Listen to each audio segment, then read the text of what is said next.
ಎಲ್ರಿಗೂ ನಮಸ್ಕಾರ. Welcome back to ಯಶೋ ದರ್ಶನ ಯೂಟ್ಯೂಬ್ ಚಾನಲ್. ಇವತ್ತಿನ ಈ ವಿಡಿಯೋದಲ್ಲಿ ಆನಿಯನ್ ಕ್ಯಾಪ್ಸಿಕಮ್ ಗ್ರೇವಿ ಮಾಡೋದು ಹೇಗೆ ಅಂತ ನೋಡೋಣ. ತುಂಬ ಕಡಿಮೆ ಸಮಯದಲ್ಲಿ ಒಂದು 10-15 ನಿಮಿಷದಲ್ಲಿ ಆಗುವಂತಹ ರೆಸಿಪಿ ಇದು. ಇದಕ್ಕೆ ಬೇಕಾಗಿರುವಂತಹ ಐಟಮ್ನ ಇಲ್ಲಿ ತೋರಿಸ್ತಿದ್ದೀನಿ. ಆನಿಯನ್ನು, ಕ್ಯಾಪ್ಸಿಕಮ್, ಎಣ್ಣೆ, ಧನಿಯಾ ಪುಡಿ, ಟೊಮ್ಯಾಟೊ, ಖಾರದ ಪುಡಿ, ಮೊಸರು, ಸೋಂಪುಕಾಳು, ಕಸೂರಿ ಮೇಥಿ, ಈರುಳ್ಳಿ, 1 ಟೇಬಲ್ ಸ್ಪೂನ್ ಶುಂಠಿ ಬೆಳ್ಳುಳ್ಳಿ ಪೇಸ್ಟು, ಹಾಗೆ ಅರಿಶಿನ ಪುಡಿನ ಎತ್ತಿಟ್ಕೊಂಡಿದ್ದೀನಿ. ಇಷ್ಟು ಐಟಮ್ ಇದ್ರೆ ಸಾಕು, ರುಚಿಕರವಾದಂತಹ ಆನಿಯನ್ ಕ್ಯಾಪ್ಸಿಕಮ್ ಗ್ರೇವಿನ ರೆಡಿ ಮಾಡ್ಕೊಳ್ಬಹುದು. ಸೊ ಇವಾಗ ಹೇಗೆ ಮಾಡೋದು ಅಂತ ನೋಡೋಣ. ಸ್ಟವ್ ಆನ್ ಮಾಡಿ ಬಾಣಲಿ ಇಟ್ಟು 3 ಟೇಬಲ್ ಸ್ಪೂನ್ ಎಣ್ಣೆನ ಹಾಕೊಳ್ತಾ ಇದ್ದೀನಿ. ಈ ಥರ ಗ್ರೇವಿ ಮಾಡಬೇಕಾದ್ರೆ ಎಣ್ಣೆನ ಸ್ವಲ್ಪ ಜಾಸ್ತಿನೇ ಹಾಕ್ಕೊಳ್ಬೇಕಾಗತ್ತೆ. ಸೊ ಹಾಗಾಗಿ ನಾನಿಲ್ಲಿ 3 ಟೇಬಲ್ ಸ್ಪೂನ್ ಎಣ್ಣೆನ ಹಾಕ್ಕೊಂಡು ಎಣ್ಣೆ ಬಿಸಿ ಆಗಿದ ನಂತರ ಎತ್ತಿಟ್ಕೊಂಡಿರುವಂತಹ ಸೋಂಪುಕಾಳು ಮತ್ತು ಕಸೂರಿ ಮೇಥಿನ ಹಾಕ್ಕೊಳ್ತಾ ಇದ್ದೀನಿ. ಎಣ್ಣೆನಲ್ಲಿ ಸೋಂಪುಕಾಳು ಮತ್ತು ಕಸೂರಿ ಮೇಥಿ ಫ್ರೈ ಆಗಿದ ತಕ್ಷಣ ಒಳ್ಳೆ ಫ್ಲೇವರ್ ಬರುತ್ತೆ. ಆ ಫ್ಲೇವರ್ ಬಂದಾದಮೇಲೆ ಕಟ್ ಮಾಡಿ ಇಟ್ಕೊಂಡಿರುವಂತಹ ಈರುಳ್ಳಿನ ಹಾಕ್ಕೊಳ್ಬೇಕು. ನಾನಿಲ್ಲಿ 1 ಗೆಡ್ಡೆ ಈರುಳ್ಳಿನ ಈ ರೀತಿ ಸಣ್ಣದಾಗಿ ಕಟ್ ಮಾಡಿ ಇಟ್ಕೊಂಡು ಹಾಕ್ಕೊಳ್ತಾ ಇದ್ದೀನಿ. ಈರುಳ್ಳಿ ಸಾಫ್ಟ್ ಆಗೋವರೆಗೂ ನೀಟಾಗಿ ಫ್ರೈ ಮಾಡ್ಕೊಳ್ಬೇಕು. ಈರುಳ್ಳಿನ ಈ ರೀತಿ ಸಣ್ಣದಾಗೆ ಕಟ್ ಮಾಡಿಕೊಂಡ್ರೆ ಚೆನ್ನಾಗಿರುತ್ತೆ.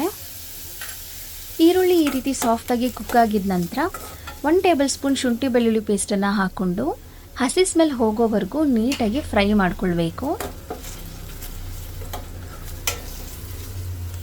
ಅದಾಗಿದ ನಂತರ ಕಟ್ ಮಾಡಿಟ್ಕೊಂಡಿರುವಂತಹ ಕ್ಯಾಪ್ಸಿಕಮ್ ಮತ್ತು ಆನಿಯನ್ನ ಹಾಕ್ಕೊಳ್ತಾ ಇದ್ದೀನಿ. ನೋಡಿ, ಈರುಳ್ಳಿನ ನಾನು ಈ ಶೇಪಲ್ಲಿ ಕಟ್ ಮಾಡ್ಕೊಂಡಿದ್ದೀನಿ.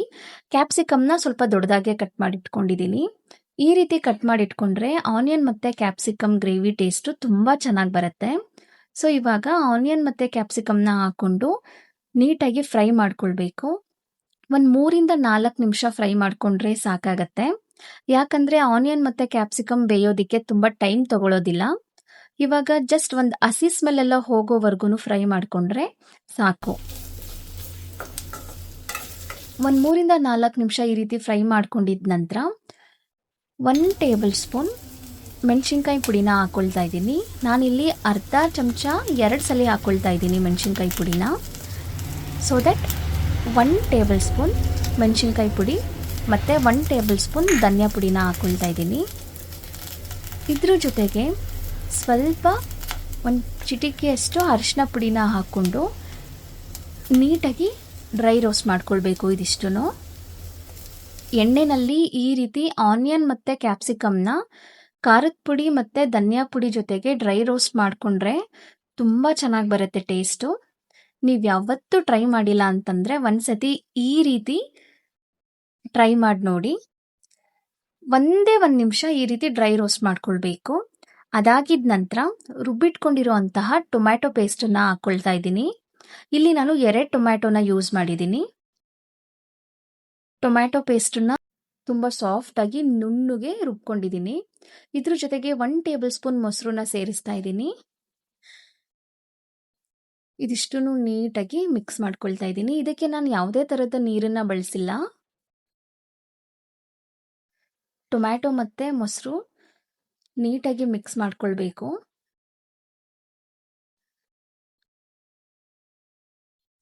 ಫ್ರಾಗ್ರೆನ್ಸ್ ತುಂಬ ಚೆನ್ನಾಗಿ ಬರ್ತಿದೆ. ನೀವು ಒಂದ್ಸಲ ಟ್ರೈ ಮಾಡಿ. ರುಚಿಗೆ ತಕ್ಕಷ್ಟು ಉಪ್ಪನ್ನ ಹಾಕ್ಬಿಟ್ಟು ನೀಟಾಗಿ ಮಿಕ್ಸ್ ಮಾಡಿ ಲಿಡ್ ಕ್ಲೋಸ್ ಮಾಡಿ ಒಂದು 5 ನಿಮಿಷ ಕುಕ್ ಮಾಡಿಕೊಂಡ್ರೆ ಸಾಕು.